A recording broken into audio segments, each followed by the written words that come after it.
تو ہمارا آج کا پہلا خواب جو ٹیم نے چنا ہے وہ ہمیں سلطان کا کھو راولپنڈی سے نور فاطمہ صاحبہ نے بھیجا ہے۔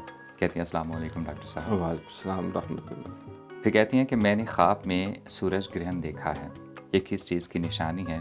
جلد از جلد تعبیر جاننے کے خواہاں ہوں، نیز اگر کوئی بری نشانی ہے تو اس کا تدارک کیا جا سکتا ہے، یہ بھی ارشاد فرما دیجیے گا، بہت شکریہ۔ جی ڈاکٹر صاحب۔ دیکھیں، جو مباح اوقات میں خواب آتے ہیں ان میں کوئی نہ کوئی پیغام ہوتا ہے، رہنمائی ہوتی ہے، تو اس کو معلوم کرنا چاہیے تاکہ اگر اللہ کی طرف سے کوئی بشارت ہے تو مزید اظہار تشکر کیا جائے، والا ان شکرتم لازیدنکم، اور اگر اس میں کوئی کفران نعمت ہوا ہے تو وہ بھی قرآن پاک میں کہ اگر تم والا ان کفرتم ان عذابی لشدید، تو اگر تم شکر نہیں کرو گے، نہ شکری کرو گے تو میں سخت پھر عذاب دینے والا بھی ہوں۔ تو اگر کوئی مستقبل کی خوشخبری ہے تب بھی، اگر کوئی اس کے اندر اللہ کی طرف سے نیکی ہدایت کے لیے رہنمائی ہے تب بھی، اگر کوئی دیگر جو ہے وہ کوئی پیغام ہے تو اس کے لیے رہنمائی حاصل کرنی چاہیے۔ تو یہ معلوم ہوتا ہے اس میں کوئی پیغام ہے۔ سورج گرہن جو ہے یا سورج کو کالا دیکھنا، یہ قحط کی، یہ اللہ تعالیٰ کی ناپسندیدگی کی، ناراضگی کی اور آفات و بلیات کی طرف اشارہ ہے۔ اور اگر مطلق سورج دیکھا جائے خواب میں تو یہ اللہ کی رحمت ہے، نیکی ہے، بزرگی ہے اور نیک فرزند ملنے کی علامت ہے۔ اور اگر دیکھے کہ سورج جو ہے وہ تو گھر کی طرف آ رہا ہے تو مطلب بہت اللہ کی کرم نوازی یا کوئی بزرگی یا کوئی عہدہ یا کوئی اقتدار یا کوئی دنیاوی مال، کوئی اسباب جو ہے وہ خود چل کے جو ہے وہ آپ کی طرف آ رہے ہیں اللہ کی بارگاہ سے، بہت بڑی کوئی نعمت جو ہے وہ انسان کو میسر آنے والی ہے۔ تو نبی علیہ السلام بھی جب چاند گرہن یا سورج گرہن لگتا تو آپ اللہ کی بارگاہ میں مناجات کرتے، دعا فرماتے۔ جب چاند نظر آتا تب بھی کہتے کہ اے اللہ یہ چاند ہمارے لیے برکتوں والا، رحمتوں والا، سعادتوں والا بنا، اور اے چاند وہ میرا بھی رب ہے، تیرا بھی رب ہے، یعنی جس نے مجھے تخلیق کیا اس نے تجھے تخلیق کیا۔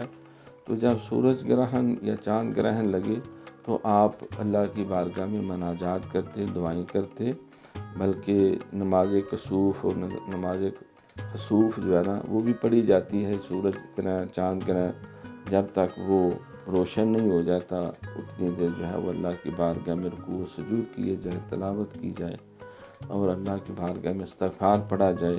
استغفر اللہ ربی من کل ذنب واتوب الیہ، ربنا ظلمنا انفسنا وان لم تغفر لنا وترحمنا لنکونن من الخاسرین، ربنا لا تؤاخذنا ان نسینا واخطأنا، ربنا ولا تحمل علينا إصرا كما حملته على الذين من قبلنا، ربنا ولا تحملنا ما لا طاقة لنا به واعف عنا واغفر لنا وارحمنا أنت مولانا فانصرنا على القوم الكافرين۔ اور دعا کیجئے کہ اللہم افرغ علینا صبرا وتوفنا مسلمین، اللہم افرغ علینا صبرا وثبت اقدامنا فانصرنا على القوم الكافرین، ربنا لا تزغ قلوبنا بعد إذ هديتنا وهب لنا من لدنك رحمة إنك أنت الوهاب۔ اور جو اپنی زبان میں بھی دعائیں مانگ سکتے ہیں، جو بھی زبان اردو ہے، انگریزی ہے، پنجابی ہے، پشتو ہے، کیونکہ اللہ تعالیٰ ساری زبانیں جانتا ہے۔ الگ الگ ایسی آزمائش کی گھڑیوں میں اللہ تعالیٰ کی بارگاہ سے بخشش طلب کی جائے۔ رب اغفر وارحم وانت خیر الراحمین۔ قرآن پاک میں اللہ فرماتا ہے کہ وما کان اللہ لیعذبہم وہم یستغفرون، اللہ کیوں کسی کو ہلاک کرے گا جب کہ وہ استغفار کر رہے ہیں۔ تو جب تک اللہ تعالیٰ سے انسان استغفار کرتا رہتا ہے، مناجات کرتا رہتا ہے، اللہ اس کی بخشش کا اور اس کی رہائی کا اور اس کی بچت کا اور بریت کا کوئی نہ کوئی راستہ کھولتا رہتا ہے۔ یہ اس کا وعدہ اجیب دعوت الداعی اذا دعان، کہ جب بھی تم دعا مانگو گے تو میں تمہیں کچھ نہ کچھ دوں گا۔ تو کبھی بھی اللہ کی رحمت سے نا امید نہیں ہونا چاہیے۔ انسان کے اوپر جو ہے وہ آزمائش آ جاتی ہے، انسان کے ذاتی عمل کی کوتاہی ہو سکتی ہے، کوئی حالات ایسے پیدا ہو سکتے ہیں ایسے تو ہر غلطی کو اپنی ہی طرف منسوب کرنا چاہیے کہ اللہ ہم سے غلطی ہوگی. آدم علیہ السلام نے بھی ربنا ظلمنا انفسنا وان لم تغفر لنا وترحمنا لنکونن من الخاسرین. یونس علیہ السلام نے بھی لا الہ الا انت سبحانک انی کنت من الظالمین.